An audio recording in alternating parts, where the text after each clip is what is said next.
Los invito a abrir sus Biblias en Hebreos, en el capítulo 10.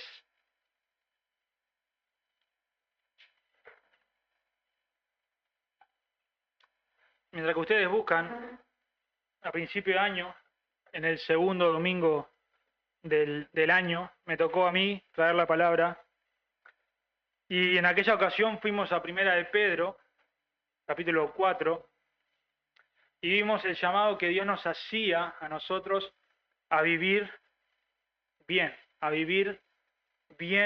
en este mundo, a que como creyentes en Dios no perdamos el foco, a que las circunstancias no nos desenfoquen, no nos hagan perder la meta, sino que estemos enfocados y vivamos bien. No sé si lo recuerdan, ya ha pasado 6 meses, no creo, pero yo puedo hacerles acuerdo. En aquel momento hablábamos que teníamos algunas cosas por delante como iglesia que parecía hacer de este año un gran año. Teníamos, por ejemplo, en primer lugar la campaña, algo que era especial para nosotros, que fue ese evento tan especial, la campaña evangelística. Iban a venir distintos hermanos del interior y de otras iglesias que iban a estar con nosotros aquí y juntos íbamos a salir por el barrio a predicar el evangelio. En segundo lugar, la otra noticia, quizás la más importante, era que parecía que Dios estaba respondiendo a una oración que habíamos hecho durante años sobre que Dios nos proveyera de un pastor. Y Dios trajo a Daniel y a su familia para estar aquí con nosotros desde allá, lejos, desde Perú, los trajo para estar con nosotros. Y todo esto estaba por pasar en aquel momento. Y todo esto hacía que hubiese expectativa de lo que podía llegar a pasar con este año. Y bueno, hoy ya pasó la mitad del año y estas cosas, estos grandes acontecimientos pasaron e incluso terminaron. Tuvimos la campaña, fue un lindo tiempo, vinieron, fuimos animados, predicamos el evangelio, salimos por el barrio, pero al final de cuentas, si pasamos línea de esas personas que recibieron el evangelio, ¿cuántos están hoy aquí con nosotros? Había expectativa, había que hacer un montón de cosas. ¿Se acuerdan? Trabajamos en el techo de la iglesia, poner yeso, esto, lo otro, acomodar un poco la casa, hacer distintas cosas para recibir a los hermanos, para salir juntos a predicar. Pero si pasamos línea en frío, al final ninguno de ellos, de los que nos visitaron porque se acercaron, ninguno de ellos terminó ni con nosotros y hasta donde sea en ninguna otra iglesia. Si pensamos también en nuestros hermanos, Dios trajo a Daniel y su familia para estar en medio de nosotros y fue un buenos 5 meses, fue prometedor lo que estaba pasando allí, pero luego por fuerzas mayores tuvieron que regresar a su país. Y si nosotros pensamos fríamente, como iglesia pasamos raya y de vuelta estamos sin pastor. De vuelta estamos en como estábamos antes. No se ha agregado gente y tampoco tenemos pastor. Eso es si lo pensamos lisa y llanamente. Sé que quizás tratar estos temas así tan fríos, tan matemáticos, quizás nos impacta un poco, pero si pasamos línea en frío es así, esta es la realidad. Ahora, no podemos perder la perspectiva, hay cosas que pasaron en medio de eso. Es cierto, no hay ninguno que se congregue aquí con nosotros de las personas que escucharon el Evangelio, pero otros hermanos vinieron, sirvieron junto a nosotros, y cuánto pudo animarnos que esos hermanos estuvieran con nosotros. Cuánto de ánimo fue trabajar juntos con otros, volver a salir como no lo hacíamos hace mucho tiempo en el barrio para predicar. Cada uno de nosotros pudo estar sirviendo de distintas formas a esos hermanos y a la iglesia para que se dieran esas reuniones especiales. Cuánto Dios pudo haber tratado en nosotros, cuántas cosas pasaron. Además, sabemos que la palabra de Dios no vuelve vacía. El Evangelio se predicó y qué va a hacer Dios después, no sabemos, pero el Evangelio se predicó. Es cierto, no hay nadie hoy aquí con nosotros, pero el Evangelio se predicó. Y Dios, con su palabra, puede llegar a obrar. Si pensamos en Daniel y su familia, es cierto, por razones de fuerzas mayores, de nuevo tuvieron que regresar a su país, pero estos 5 meses, ¿cuántas cosas pasaron? Fueron de ayuda para ayudarnos a ordenar algunas cosas en la iglesia. ¿Cuántos también pudieron ser animados, alentados con los mensajes de Daniel? ¿Cuántas hermanas pudieron disfrutar o sacar provecho de las reuniones con Joan? ¿Cuántos pudimos ser alentados en ese tiempo simplemente al ver que Dios nos está escuchando? Después de años orando en esto, Dios había traído a alguien. ¿Cuántos fuimos animados con todo esto? Y si pensamos en ellos, ¿cuánto Dios pudo haber trabajado en ellos? ¿No? Sacarlos de su país, traerlos a una realidad distinta, también sin duda Dios obró en ellos en este tiempo.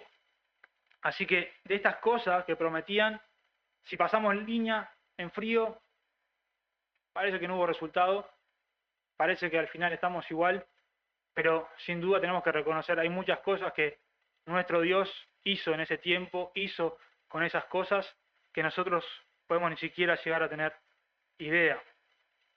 Pero también no quiero ser deshonesto con la realidad actual. La realidad actual es si pasamos línea de vuelta en frío, estamos como hace un año atrás, estamos en la misma. Quizás alguno incluso pueda estar más desanimado, pueda estar con más dudas, con más incertidumbre. Bueno, ahora esa posibilidad de un pastor con nosotros al final ya no está. ¿Y ahora? ¿Y ahora qué? ¿Qué puede estar pasando en nuestros corazones? Sin duda pueden haber muchas cosas, pueden haber miedos, incertidumbre, pueden haber de vuelta otra vez, vamos a lo mismo, pero en medio de estas situaciones, en medio de estas circunstancias que hay cosas naturales que pueden pasar, no podemos perder el foco. No podemos perder el foco. Es cierto que todo ese gran año al final pasó y pareciera que fríamente no hay resultado, pero no podemos perder el foco. En medio de todas estas circunstancias es sumamente importante, sumamente indispensable que recordemos una gran verdad. Y esa verdad es que tenemos a Jesús. Tenemos a Jesús. Es cierto, hermanos, hay un montón de cosas que nos hubieran gustado que pasaran de una cierta forma y al final no pasó. Pero tenemos a Jesús. Es cierto, hay circunstancias, hay cosas que, hay dudas, hay incertidumbre, hay luchas que podemos estar pasando que nos generan miedo. Pero hermanos, tenemos a Jesús. Tenemos a Jesús y como tenemos a Jesús, podemos perseverar. Hermanos, perseveremos. Perseveremos porque tenemos a Jesús. Y pensando en esto, es que los invito allí a leer en Hebreos, capítulo 10. Vamos a estar leyendo versículos 19 al 25.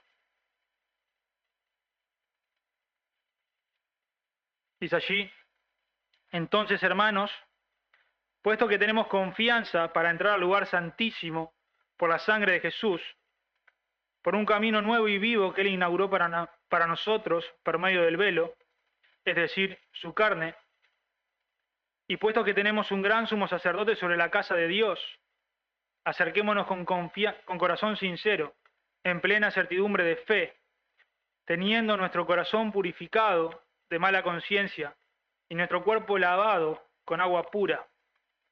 Mantengamos firme la profesión de nuestra esperanza sin vacilar, porque fiel es el que prometió. Y considerémonos cómo estimularnos unos a otros al amor y a las buenas obras, no dejando de congregarnos como algunos tienen por costumbre, sino exhortándonos unos a otros, y mucho más al ver que aquel día se acerca. Así que hermanos, dado que tenemos a Jesús, perseveremos. Vamos a tener unas palabras de oración y vamos a entrar en el mensaje. Nuestro buen Dios y Padre Celestial, te damos gracias nuevamente por el día de hoy. Gracias por lo que pudimos estar aquí en tu casa hoy para cantarte, para alabarte a ti, para escuchar juntos de tu palabra. Oramos, Dios, que tú me guíes, me ayudes a poder predicarla, para que tú me des palabra, Señor, me uses para transmitirla, y para que tú nos hables, Señor, en el corazón, nos alientes y nos desafíes, nos empujes, Señor, para seguir perseverando en medio de las cosas que podemos estar pasando. Ayúdanos, Señor, a poner nuestros ojos en ti, a que te tenemos a Jesús, tenemos al Salvador con nosotros, y ayúdanos, Señor, a enfocarnos en esta realidad para que podamos perseverar. Así, Señor, oramos en el nombre de Jesús. Amén. Bien, como ya hemos dicho otras veces, casi todo el Nuevo Testamento fue escrito en un contexto de persecución hacia los cristianos. Las personas se han convertido a Cristo y en el tiempo han empezado a sufrir distintas persecuciones. Casi todas las cartas del Nuevo Testamento son en este contexto. Cristianos sufriendo por el simple hecho de ser cristianos. Y la carta de los hebreos no era la excepción. Estos hebreos son judíos que han dejado la religión judía, han dejado todas esas cosas, esa religión, para abrazar al cristianismo. Y producto que han dejado la religión judía para abrazar al cristianismo, están sufriendo persecución, están sufriendo muy duro. Esa decisión les está costando muy cara.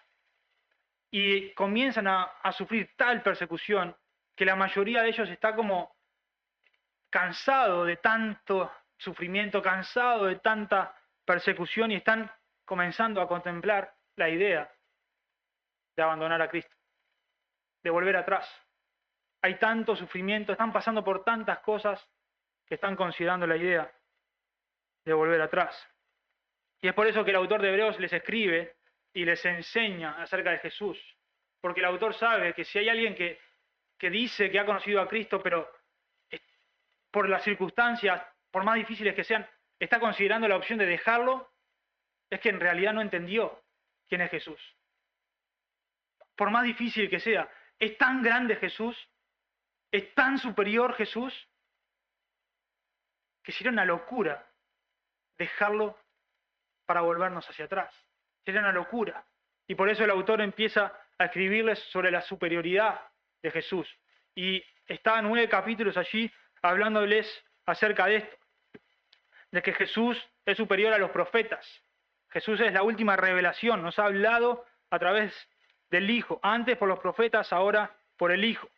También Cristo es superior a los ángeles, Cristo es superior a Moisés, Cristo es superior a Josué, Cristo es superior a los sacerdotes levíticos, Cristo ministra en un santuario superior, y Cristo es mediador de un pacto superior, y Cristo ha presentado una ofrenda superior, un sacrificio superior. Todo esto, doctrina allí, para enseñarles quién es Jesús, para que al ver quién es Jesús, la superioridad de Él, no se desalienten por las circunstancias en este mundo, sino que sigan adelante, sino los exhorta. Luego que hace todo esto de enseñarles, de darles doctrina, ahora sí los va a exhortar, a animar a que ellos sigan, a que perseveren, a que no se rindan, a que sí hay cosas difíciles, sí están sufriendo, sí, pero perseveren porque tienen a Jesús. No porque no les dice perseveren porque ustedes son muy buenos, perseveren porque ustedes son fuertes y pueden, porque son muy inteligentes, porque saben cómo hacer las cosas. No, perseveren porque tienen a Jesús. Perseveremos porque tenemos a Jesús, ese que es superior a todos, ese que es superior a nuestras circunstancias. Si tenemos a Jesús, lo tenemos todo. Tenemos lo más importante y podemos perseverar, podemos seguir adelante. Y esto es lo que hace el Evangelio, ¿no? Ellos están allí sufriendo y Él les escribe para enseñarles quién es Jesús, y luego sí, de que les enseña quién es Jesús, los exhorta. La religión normalmente hace otra cosa. La religión es hacer cosas para acercarte a Dios y después Dios va a hacer tal cosa. Pero esto es, Jesús ya ha hecho tanto por nosotros y en base a todo lo que Él ha hecho, perseveremos, sigamos adelante.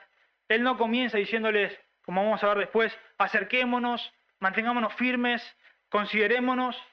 No empieza con esas exhortaciones, comienza de nuevo hablándoles de quién es Jesús. Y vamos a ver allí dos cosas que tienen que ver con Jesús, que yo las resumí en una frase de tenemos a Jesús. Y eso quiere decir dos cosas.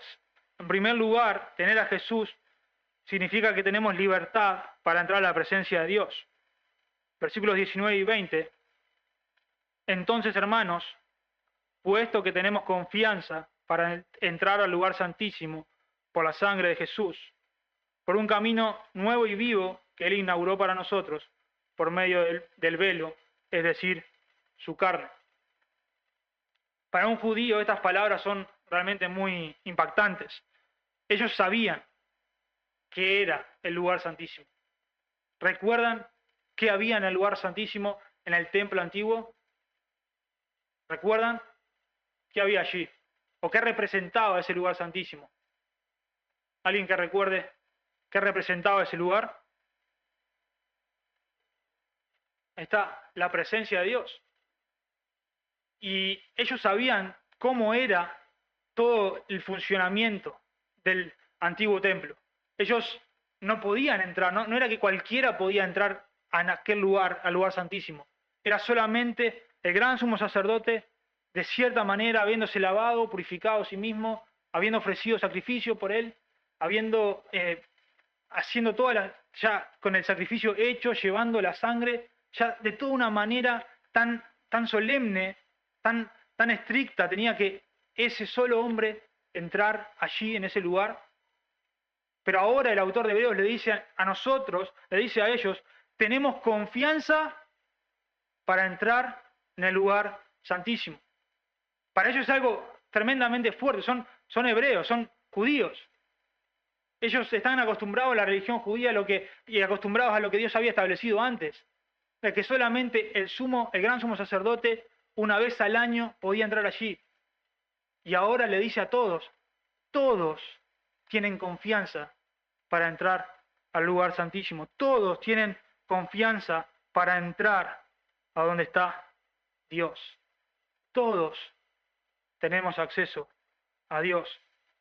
De nuevo, no porque seamos mejores, no porque hayamos obedecido perfectamente, no porque seamos muy buenos, no porque lo hayamos ganado, sino porque tenemos a Jesús.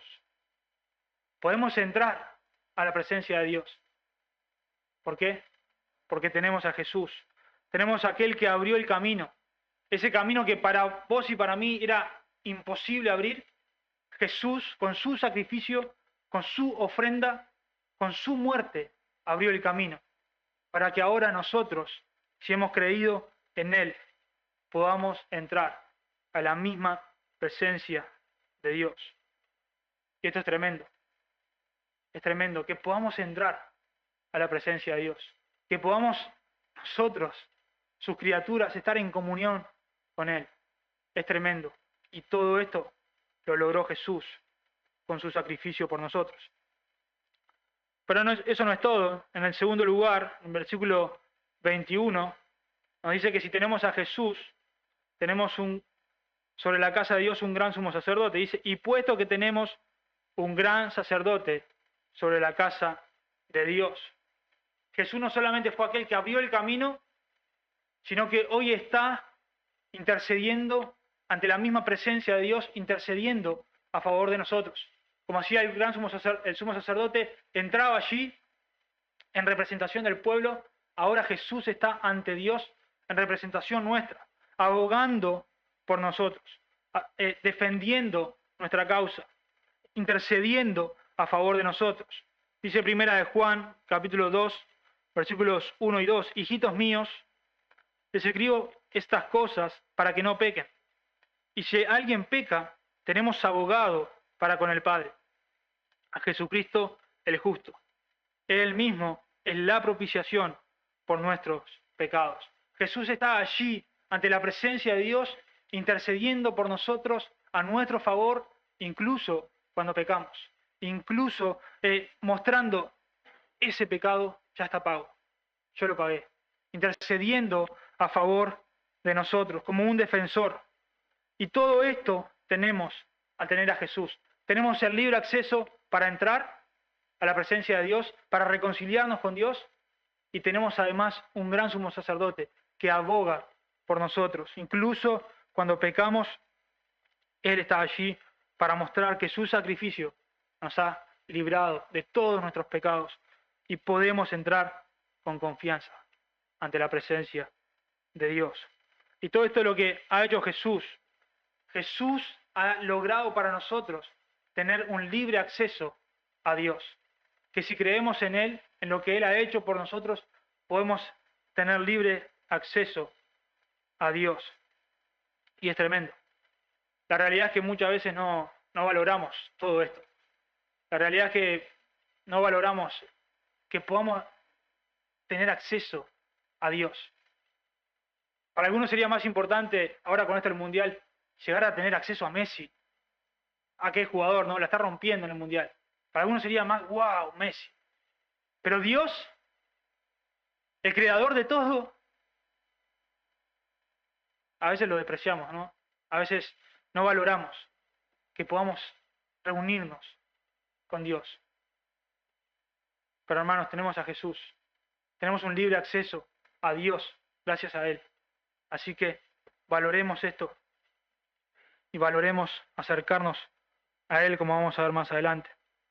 Ahora, lo que Él ha hecho con estas frases está resumiendo muy resumidamente todo lo que había dicho en los capítulos anteriores. Pero ahora lo que hace, en base a esta verdad de tener a Jesús, que abrió el camino, y tener a Jesús, que es el sumo sacerdote que intercede por nosotros, ahora, en base a esto, los va a exhortar, los va a animar a que perseveren, a que no se rindan, continúen, les va a decir. Y vamos a ver de qué formas debemos perseverar. Dice el versículo 22, acerquémonos con corazón sincero, en plena certidumbre de fe, teniendo nuestro corazón purificado de mala conciencia y nuestro cuerpo lavado con agua pura. Vamos a ver 3 exhortaciones que, dado que tenemos a Jesús, debemos perseverar, y en primer lugar debemos perseverar acercándonos a Él. Dice allí, acerquémonos. ¿Acerquémonos a dónde? A Dios. En el contexto, tenemos un libre acceso a Dios, entonces acerquémonos a Él. Gracias a que tenemos a Jesús, tenemos ese libre acceso a Dios, así que acerquémonos. Y nos va a hablar después de la forma en la que debemos acercarnos a Él, de cuál es la manera en la que debemos acercarnos. Y dice, acerquémonos, ¿cómo? Con corazón sincero. La forma de poder acercarnos a Dios, en la que podemos acercarnos a Él, es con corazón sincero. Ahora, ¿qué significa que nos acerquemos a Dios con un corazón sincero? ¿Estás puesto a pensar en esto? ¿Qué significa que nos acerquemos a Dios con un corazón sincero? ¿Significa que yo me puedo acercar a Dios cuando pienso que estoy siendo sincero? Cuando pienso que he vivido bien estos días, entonces puedo acercarme a Dios con sinceridad. ¿Significa que yo puedo, si tengo una buena semana, acercarme a Dios? ¿Significa eso? ¿Es esa la sinceridad? Obviamente, si somos sinceros, si esperamos en nosotros mismos ser dignos de entrar a su presencia, si somos sinceros, no habría chance. No entraríamos nunca. Porque nunca tú y yo seríamos lo tan buenos para acercarnos a Él. Nunca. La sinceridad no tiene que ver con lo que yo creo, con lo que yo digo o siento de mí. La sinceridad no tiene que ver que yo me sienta sincero de poder acceder. La sinceridad no es una conexión entre lo que hago y lo que siento, sino que la sinceridad es una conexión entre lo que hago y lo que creo. Entre lo que hago y lo que creo. No entre lo que yo hago y lo que yo siento, sino entre lo que yo hago y lo que yo creo. Por eso dice, acerquémonos con corazón sincero en plena certidumbre de fe. El corazón sincero no depende de si yo me siento sincero, de si siento que viví bien y puedo entrar ahora. La sinceridad es entre lo que yo hago y lo que yo creo. Porque si tengo a Jesús, tengo libre acceso a Dios. Porque Él abrió el camino. Y porque si tengo a Jesús, aun cuando he pecado, Él es mi gran sumo sacerdote que intercede a favor mío. La sinceridad no tiene que ver conmigo. con lo que yo siento que puedo llegar a ser, sino que en lo que Jesús ya hizo. Él ya abrió el camino.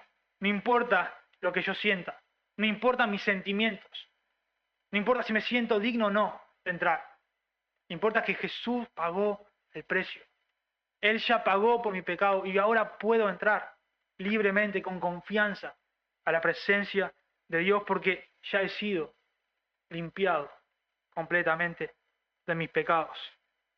Así que puedo entrar con sinceridad.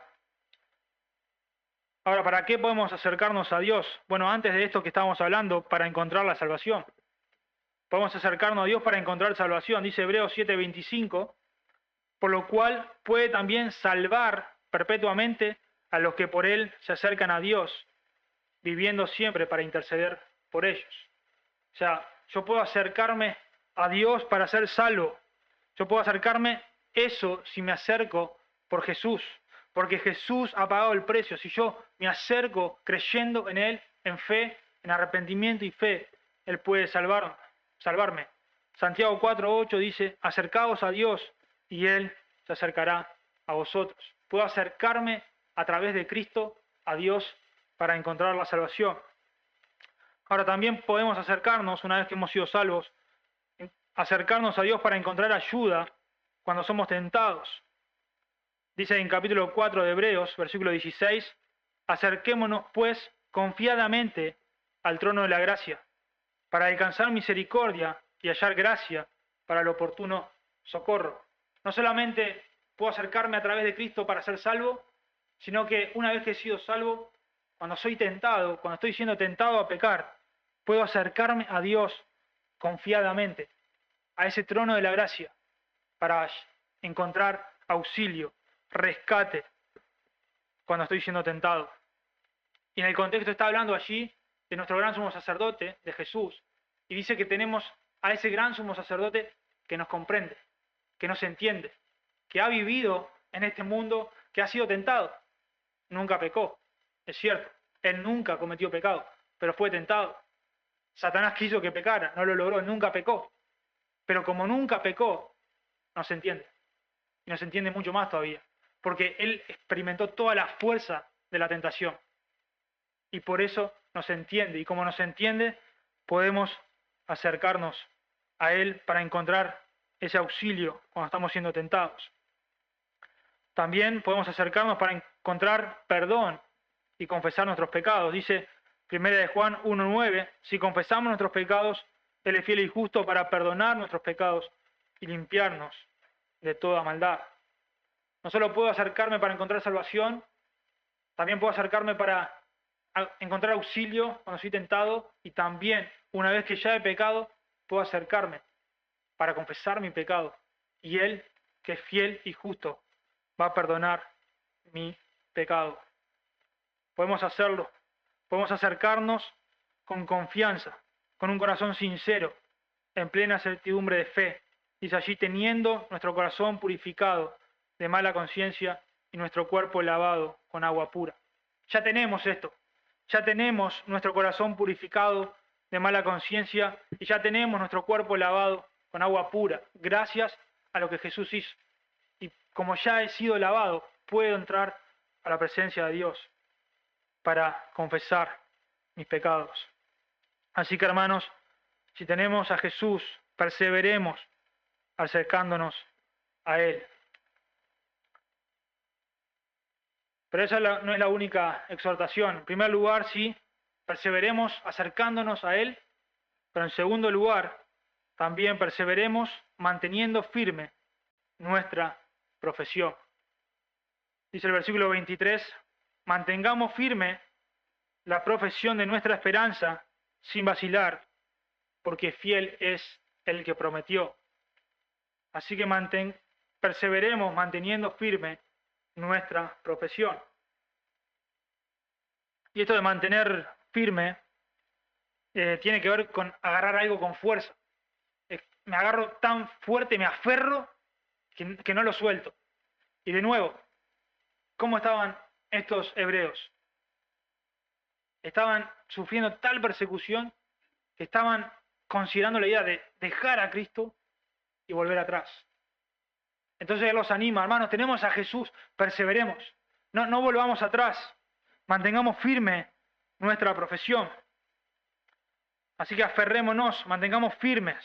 ¿Mantener firme qué? La profesión de nuestra esperanza. La profesión tiene que ver con lo que digo, con lo que profeso, con esa esperanza que yo dije que tenía, con aquello que yo afirmo creer. Y dice la profesión de nuestra esperanza. Ahora, ¿qué es esto de la esperanza? Normalmente para nosotros, cuando hablamos de esperanza, lo tenemos como algo como una ilusión. Está más relacionado a eso, ¿no? Por ejemplo, hace poco, hace una semana casi, nosotros perdimos a nuestra gatita. Yo venía para la reunión de niños, se me escapó, generalmente lo hacía, se iba al frente, se quedaba allí, y era una gatita buena onda. Entonces los vecinos pasaban, la acariciaban y demás. Y después llegamos a casa, después de la reunión de varones y todo eso, y la gatita no estaba. Y yo le decía a Brisa, bueno, tengo la esperanza de que se la hayan robado y que la haya robado alguien que ama a los gatos y la va a tener bien. Tengo la esperanza, pero en sí tengo la ilusión, porque no sé qué pasó. Espero que haya pasado eso, ¿sí? Según la almacenera, que ustedes saben, los almaceneros tienen todos los chismes del barrio, dice que seguramente sí, porque si no se hubiera enterado si pasó otra cosa. Así que tenemos la esperanza que alguien que ama a los gatos se lo robó. Pero esto no es la esperanza, esto es una ilusión, es algo que pienso que puede ser.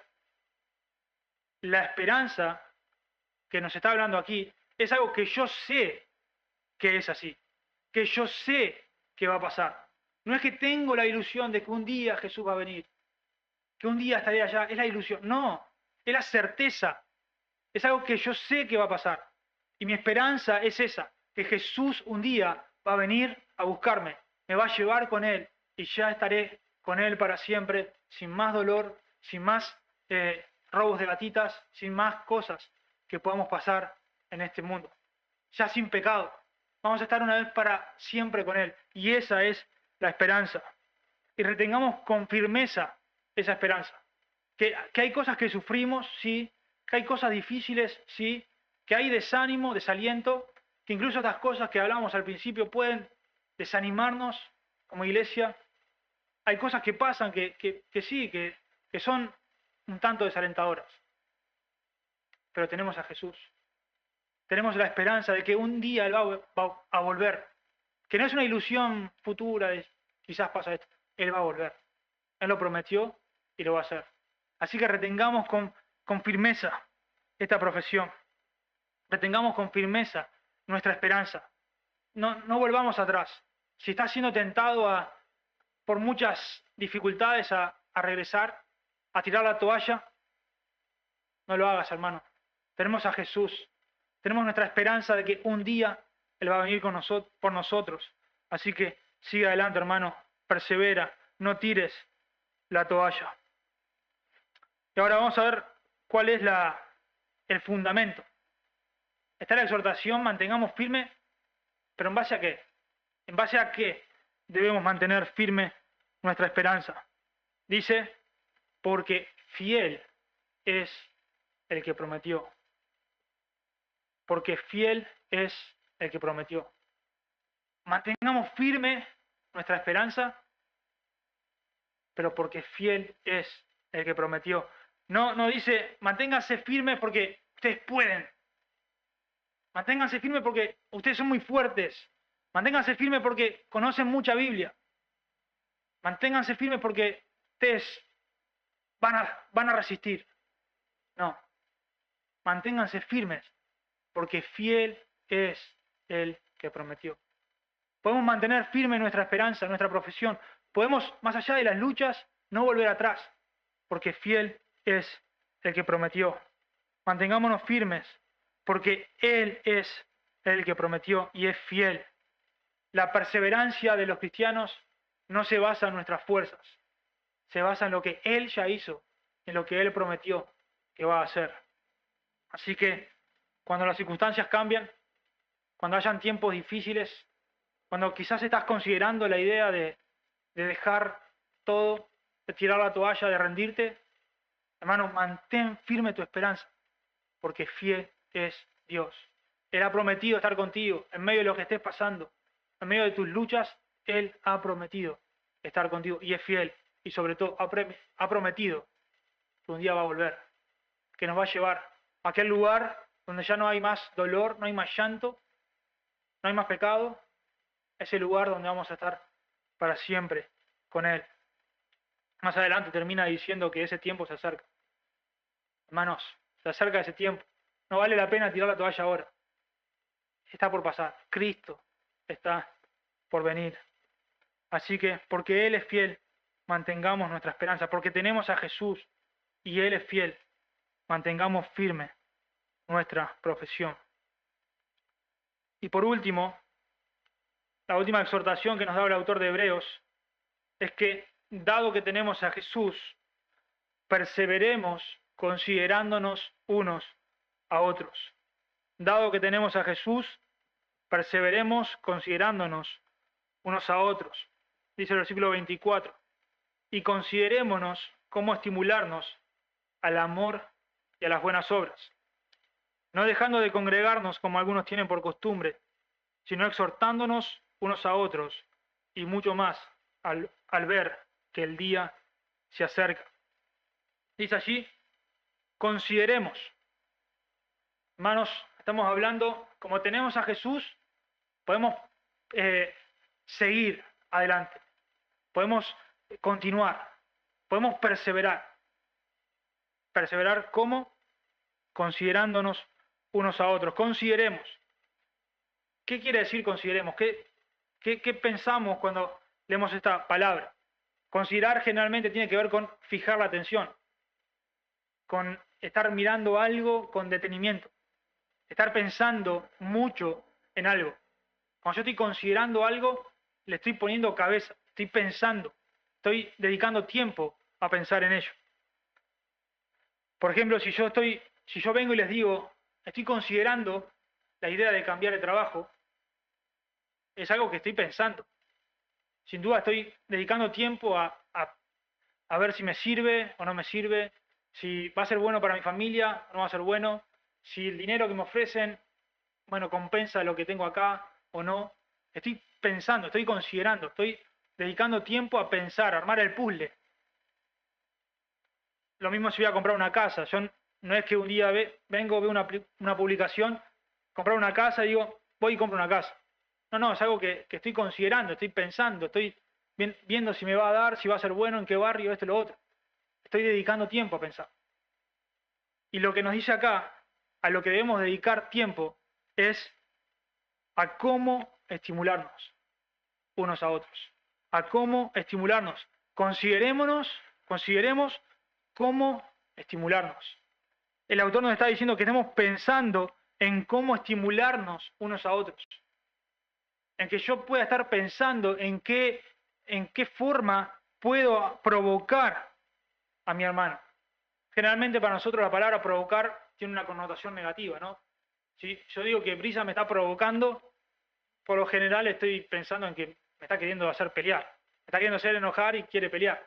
No, si yo dijera eso. Pero la palabra está siendo usada acá como provocar para algo bueno. Es como que dice, consideremos cómo estimularnos, o sea, cómo provocarnos, cómo empujarnos, cómo unos a otros llevarnos hacia algo. ¿Hacia qué? Hacia el amor y a las buenas obras. Que cada uno de nosotros esté pensando en los demás, en cómo yo puedo hacer que mi hermano pueda crecer en amor y en buenas obras. ¿Cómo yo puedo? ¿Qué tal? Y eso quiere decir, por ejemplo, bueno, ¿qué don puede tener Julia? ¿Cómo Julia puede servir mejor? Que yo estar pensando en lo que veo, lo que conozco de ella. ¿Cómo puedo animarla? ¿Cómo me preocupo por lo que está viviendo? ¿Cómo está Noslen allí? Bueno, ¿cómo Noslen necesita crecer en amor? ¿Cómo lo animo a que él pueda estar sirviendo de tal forma? Al considerar, al pensar. Tengo que dedicar tiempo, tenemos cada uno de nosotros que dedicar tiempo para estimularnos, para empujarnos, para provocarnos, para llevarnos al amor y a las buenas obras. No es algo malo esa provocación. Es que yo quiero que mis hermanos crezcan en amor y en buenas obras. Y para esto tengo que dedicar tiempo. Para considerar esto, tengo que considerar esto. Tengo que dedicarle tiempo. Tengo que pensar en mis hermanos, en la semana, de lo que conozco. ¿Por cuál situación estará viviendo fulano o sultano? ¿Cómo yo puedo animarlo? ¿Cómo puedo ayudarle? Tiene que ser dedicar tiempo. Tenemos que considerar unos a otros, a estimularnos al amor y a las buenas obras. Ahora bien, vamos a pasar al versículo 25, y quizás es el versículo que más conocemos de este pasaje. Y el autor de allí nos va a dar cuál es la manera en que nosotros podemos estimularnos unos a otros. ¿De qué forma puedo estimularnos? Bueno, de esta manera. Y lo que va a hacer es darnos un contraste. Nos va a decir primero la parte negativa, no hagan esto, sino que hagan esto otro. Y dice, no dejando de congregarnos, como algunos tienen por costumbre. Esa es la parte negativa, la parte que no debemos hacer. Dice, no dejando de congregarnos, no dejando de reunirnos, no dejando de asistir a las reuniones de la iglesia, no priorizando otras cosas antes que estar juntos en la iglesia, en las reuniones. ¿Y por qué piensan que esa es la forma? ¿Por qué podemos pensar que esa es la forma de estimularnos? Pues estamos hablando de eso, ¿no? Nos está diciendo de qué manera podemos estimularnos unos a otros al amor y las buenas obras. ¿De qué manera? No dejando de congregarnos. ¿Cómo se une? ¿Cómo se conecta eso? Bueno, porque si yo no me estoy congregando, porque si yo no estoy, ¿cómo puedo estimularte al amor y a las buenas obras? ¿Cómo puedo saber bien? ¿Cómo puedo considerar? ¿Cómo puedo tener la información necesaria para considerar, para pensar cómo estimularte si no estoy? Desde casa no se puede. En algún momento con un mensaje, bueno, puede ser de ánimo, está bien. Pero va a ser de ánimo si realmente estamos juntos. Por eso la forma de hacerlo es no dejando de congregarnos. La forma de poder estimularnos unos a otros es no dejando de congregarnos. Porque si no nos congregamos, entonces no se puede. Y es terrible lo que dice el autor allí. Dice que para estos hebreos ya era costumbre, para algunos de ellos, el dejar de congregarse. Y aquí creo que voy a correr un riesgo quizás a que alguno se lo tome a mal. Espero que no, espero que si Dios nos habla, no endurezcamos nuestros corazones. Desde ya decirlo, no estoy pensando en nadie específico, pero miremos cuántos somos hoy. Es cierto, hay una ocasión especial, pero tenemos que decirlo. Hay hermanos entre nosotros que es muy probable que tengan por costumbre el dejar de congregarse. Y sé que algunos puede llegar a tomárselo a mal, espero que no, porque es Dios hablándonos. Es Dios que nos está diciendo, no dejen de congregarse. Si ustedes no están, no van a poder estimularse.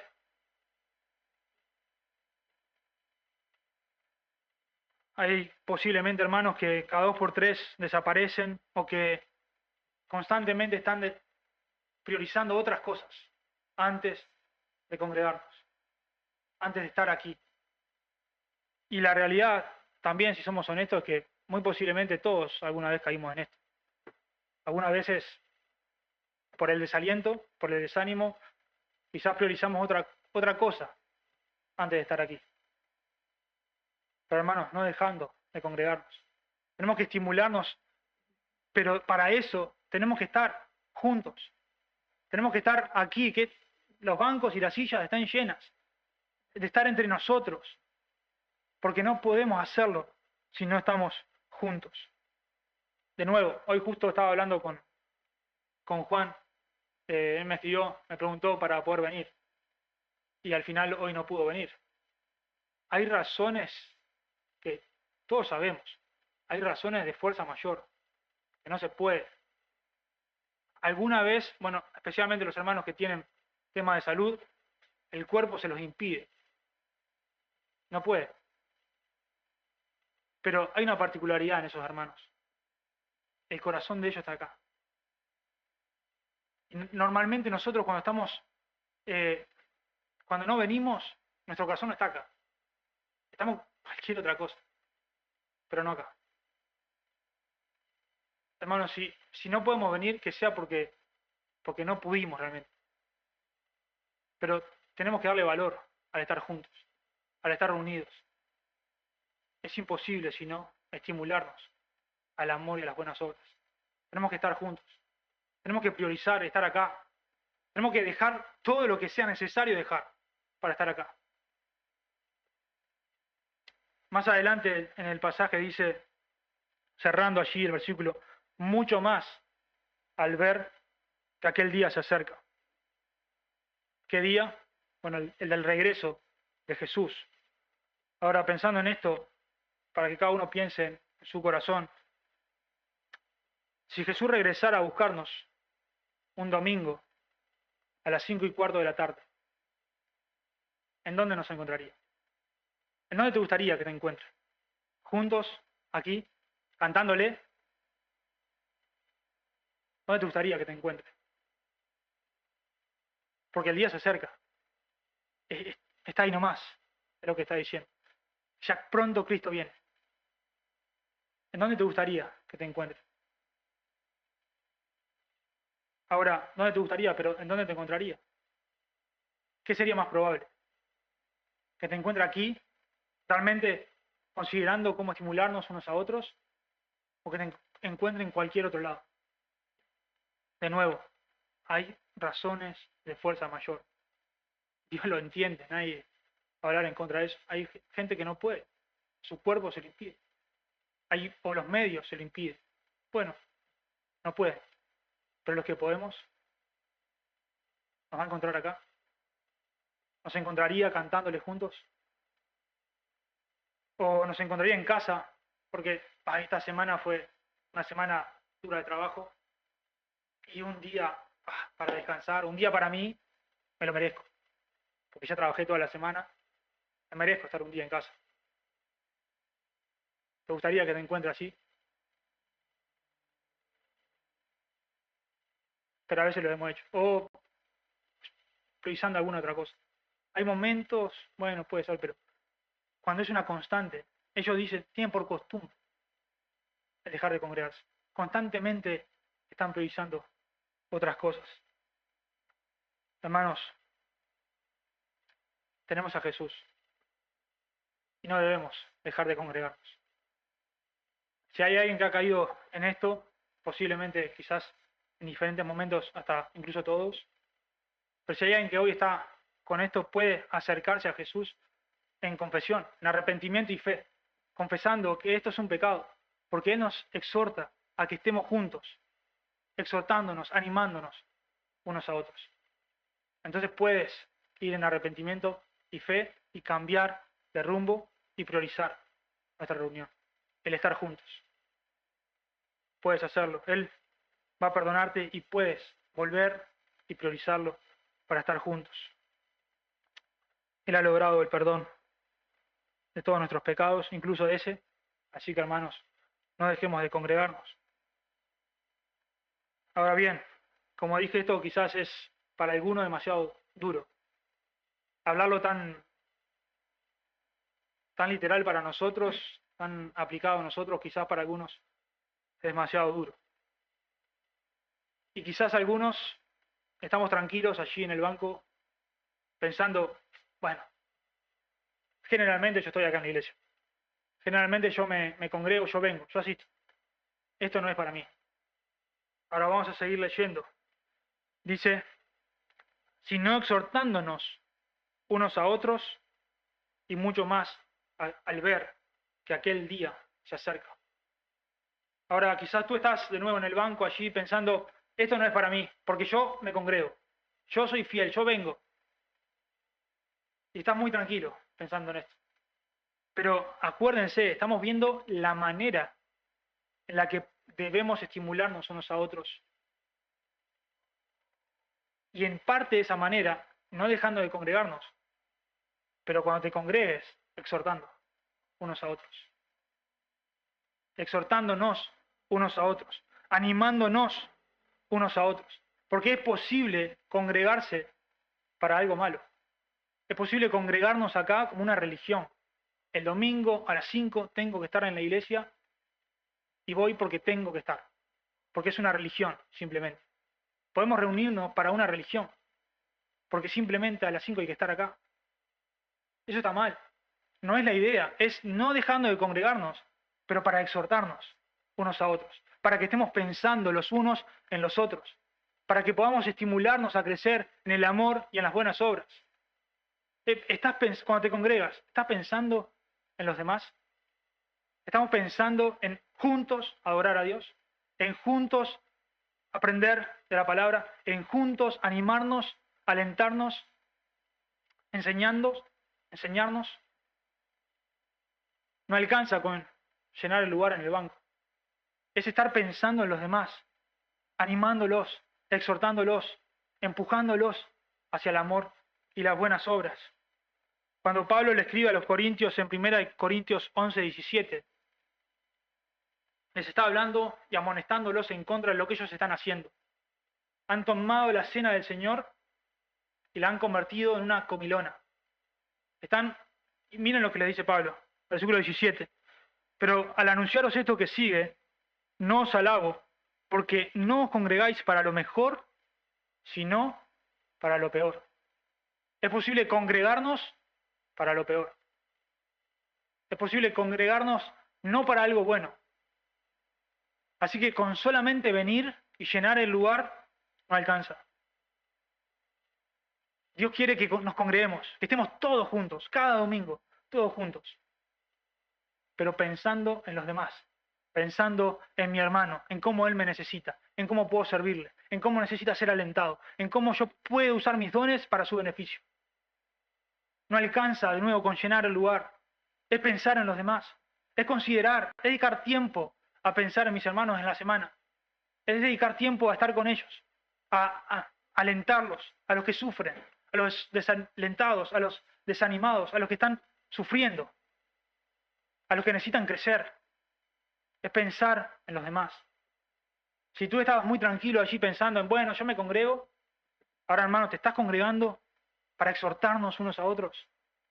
¿Estás pensando en mí, en tu casa?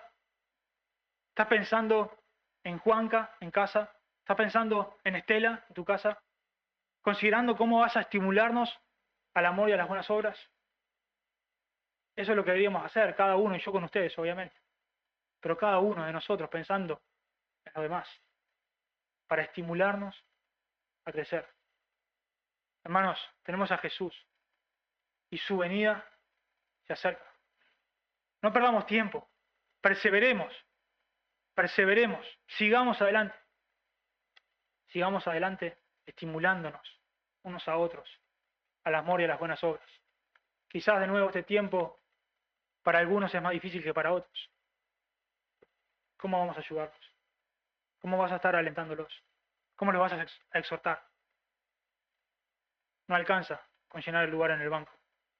Es para exhortarnos unos a otros. Cierro la carta allí diciendo, y mucho más al ver que ese día se acerca. El regreso de Cristo se acerca. Ya pronto todas esas cosas que hemos priorizado para no congregarnos habrán pasado y estaremos con Él.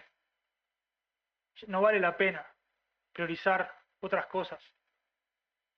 Prioricémoslo a Él. Ese día se acerca. Así que hermanos, pensando en esto, pensando en que tenemos a Jesús, que pronto va a volver para buscarnos, que pronto esa esperanza se va a completar y estaremos con Él para siempre. Perseveremos acercándonos a Dios, porque ese camino está abierto y porque tenemos a ese sumo sacerdote que intercede por nosotros. Perseveremos manteniendo firme la profesión de nuestra esperanza, porque incluso se acerca, ya está allí. Cristo va a volver pronto y estaremos con Él. Y perseveremos considerándonos cómo estimularnos unos a otros.